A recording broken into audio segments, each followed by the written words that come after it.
President William Ruto has challenged political leaders not to work at cross purposes, as he gave an assurance that his administration will not take offence on what the opposition will say.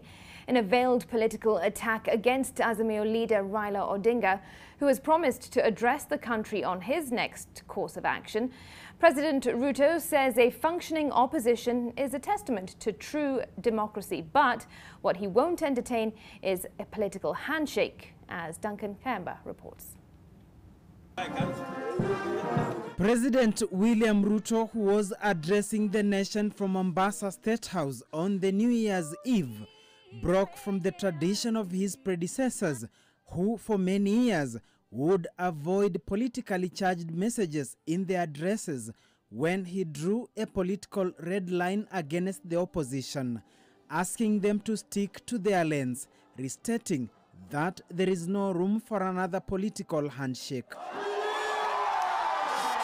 Ile mimi nilikataa ni kwamba tuendelee na ile mambo ya zamani ya kujaribu kuchanganya upinzani na serikali, ikosekane mtu wa kusema mambo yameenda kombo.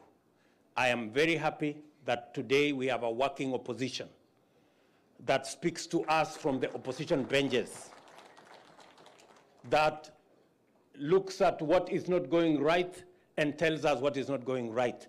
That is a functioning democracy, and that is what the people of Kenya wanted in our constitution. We must not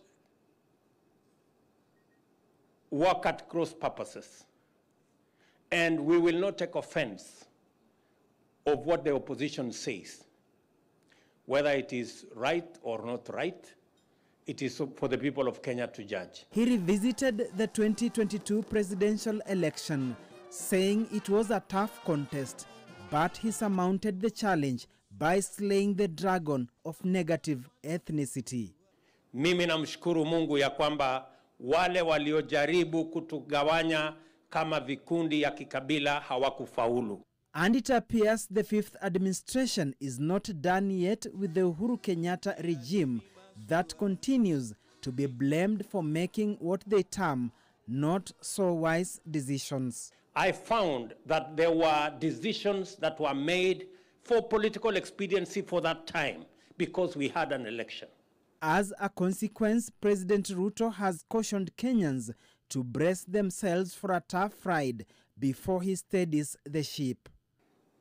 As president and as leaders, we are going to make the decisions that are necessary for us to make progress as a nation. Regarding the limping and biting economy, Ruto promises light at the end of the tunnel within a short period of time, as he called for patience and support from all Kenyans on his bottom-up economic model he calls revolutionary. I am very confident that we have now laid the foundation that will take our economy away from dependence on debt to dependence on revenues that are raised by taxpayers in Kenya. Well, with the election year behind him, all eyes will now be on President William Ruto on how he delivers on his manifesto.